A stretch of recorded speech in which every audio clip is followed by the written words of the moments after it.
You're It. I'm Amanda Malcolm, and you're listening to You're It Girl, a podcast focused on you and what propels you, because that past, it does not define you. Your time is now, and you're it, girl.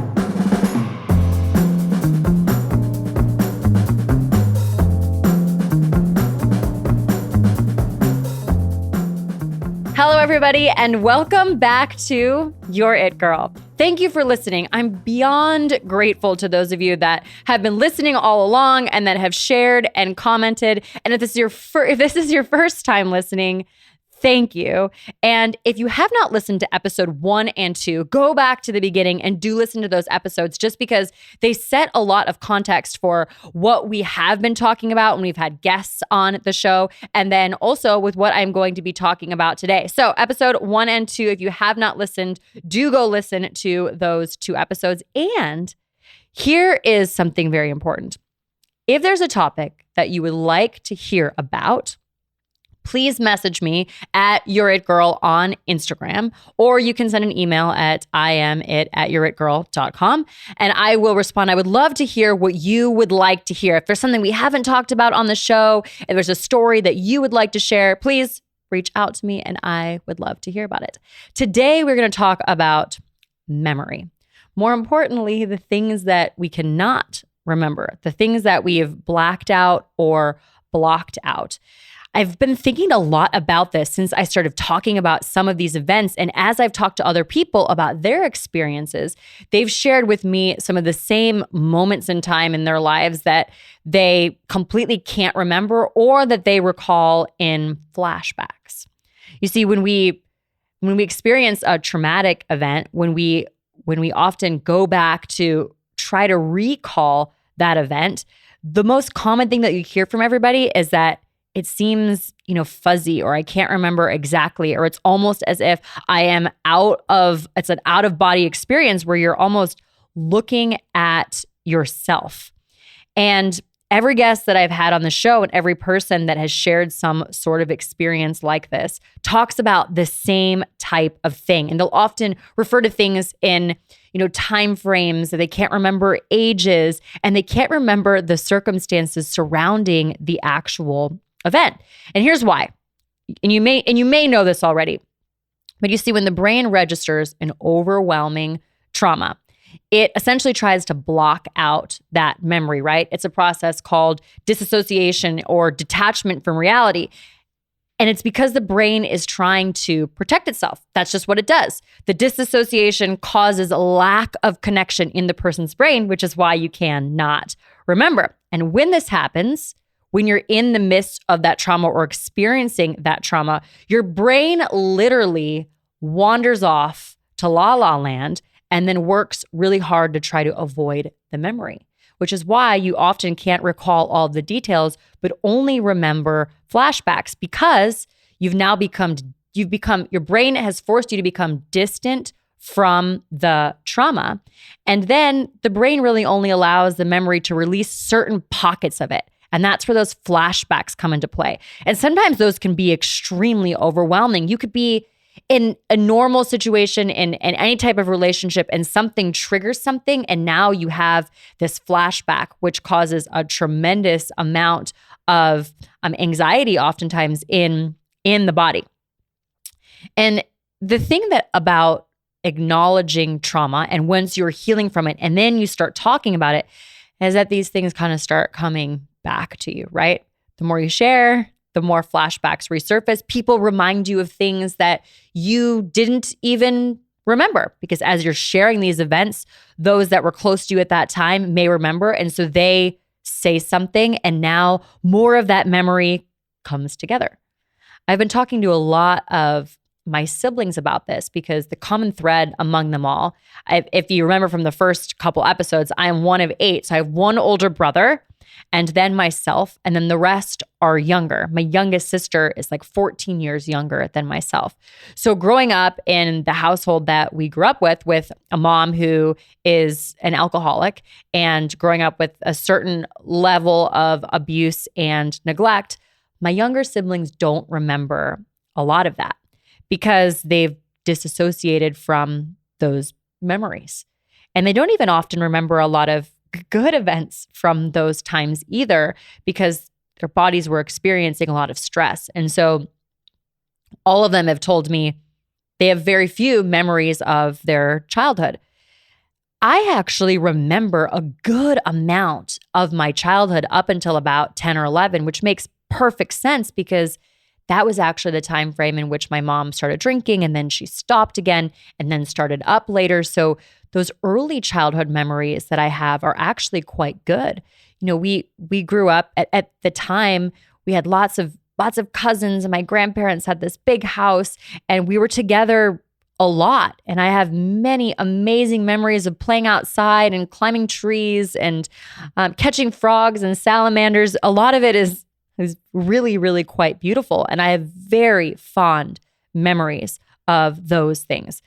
I sometimes wish that my younger siblings were able to experience those same types of memories, because I can literally go back to those times and remember exact moments and how they played out and what my cousins were saying. That's really moments of like tremendous happiness.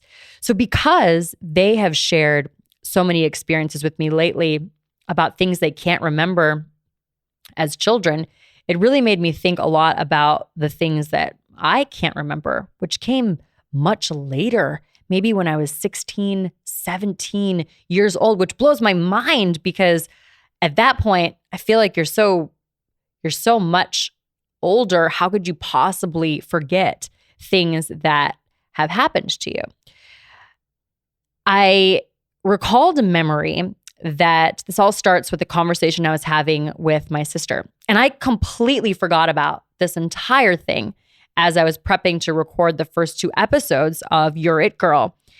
And I actually only remember certain flashbacks of this as well. So my sister was at my house and we were talking about the podcast, and she said, "Amanda, do you want to know one of the first memories that I have of you and Mom?" And she said, "It's not a good one." And I said, "Yeah, actually I do." And let me set the framework for this a little bit. And I'll try to explain it as much as I can, because I'm still a little bit weirded out that I can't remember all of it, because I was 16, almost 17 years old. And there's just certain flashbacks and a lot of pieces missing.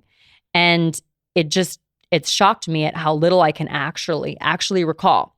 So here we go. I know I told you all on the first or second podcast that my mom was always really into me doing modeling. She wanted that to be a career for me. And so I was invited to Vegas to go do a photo shoot. And so my mom packed all of us into our big Suburban. I think at the time there were I don't think my older brother went, so I think there were 6 of us.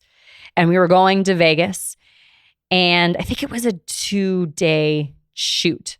And I have no idea what my siblings were doing during this time while I was doing all of this. But I do know that at the end of the day, after I had returned, my mom had obviously been doing some drinking. And so after that first night, I honestly just wanted to stay away as long as possible. And I was excited to be doing what I was doing at various locations in Vegas. It was fun, And so I made friends with one of the girls and a photographer, of course. And this is where it gets a little dicey.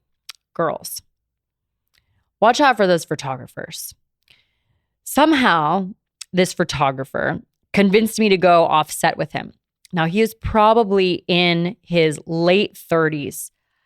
I don't really remember what he said to me or why I felt comfortable enough with him to go off set, but I think it was just multiple hours, starting at 6 a.m. until 6 p.m, shooting with him and just exchanging conversation, talking about likes and dislikes. And so I felt sort of a false sense of comfort. We had developed rapport with one another. So he told me that he would take me back to the hotel, and I got into his car. And then he mentioned that he needed to go back to his place to pick up some equipment, which I agreed to do, not really thinking anything of it. And we got back to his house, and he then said that he wanted to test the equipment. So as he's, testing his camera and the lens, he then decides that he convinces me to take some more suggestive photos than the photos that we were obviously taking in Vegas out at inappropriate settings where, 16-year-olds should be properly dressed. And so in this instance, I was not, and he took advantage of that. And I don't remember a lot of it. We did not have sex, but he did other things. And I was frozen in that moment. And literally, when I think back on that memory, I don't recall it. The only thing that I remember is being very uncomfortable, looking at like the door frame of a door to go out of a bedroom. I remember like the camera, and then I remember the ride home, and looking at the strip, and then walking into the Vegas Strip, and then walking into the hotel. So during that time frame, my mom could not find me. Cell phones were not like they are now. I think she had the only cell phone. So I was off alone, and I was not where I was supposed to be. And so I'm sure she must have been worried, and she definitely had good reason to be worried. And if her intuition was right, that something, or if her intuition was telling her correctly that something bad had happened, she was definitely right. However, what actually happened after that is worse, at least in my mind. I remember walking through the hotel to go to our hotel room, and the photographer had dropped me off in the front of the hotel. I walked through the casino, got to our room, and my mom had obviously been drinking. She was very upset. She was yelling. She left. I don't know how long she left. Maybe it was a half an hour. Maybe it was a couple hours. I don't remember that time frame that actually lapsed where she wasn't there, but when she returned back to the hotel room, she had this look in her eyes, and she started yelling and getting even more upset. And this is the part that my sister shared that she remembers. So my sister was probably 5.5. My mom apparently grabbed my hair and pulled me to the ground and dragged me across the floor by my hair. My sister said that I was crying and screaming. I don't remember. It was when she told me that this whole entire memory came back to me, us being in Vegas, what happened with the photographer. And then I saw myself in that room. And the only things that I can recall from the memory are the color of the carpet, looking up at my mom's face, and then the bedspread, the side of the bedspread that almost touched the floor of the bed in the hotel room. It was this kind of like crimson red and dingy. And then it's as if I'm watching myself. It's almost as if I'm removed from my body, and I'm looking at my mom dragging me across the floor. And I must have been very loud. My sister said it probably sounded like somebody was being murdered. At least that's how she remembers it in her mind. And eventually 2 security guards busted through the hotel room door. I was on the ground. I remember their faces, and my mom was enraged. I don't remember the exchange between them, and I don't think that they were there for very long. Their initial sense of panic was extremely obvious. I think they thought they were going to walk into a situation that was, quote unquote, far worse than what they were actually stepping into. But the oddest thing about this disassociated memory is that in my mind, I see the security guards running down the hallway. I can see them, which obviously I never saw because I was in a hotel room being dragged across the floor by my hair. And I literally, until my sister told me about this, I didn't remember any physical abuse that I'd experienced with my mom. In fact, I talk about that in the podcast. It was emotional, mental, neglect, sexual exploitation, but no recollection of any sort of physical abuse. In fact, up until this moment that my sister shared this, I said that my mom did not ever physically abused me. I really, really, truly did not remember. And so it's so odd to me that I can see those security guards running down the hallway and busting through the door. And then the next second of my memory, I'm looking at them, from the floor and looking up at their faces.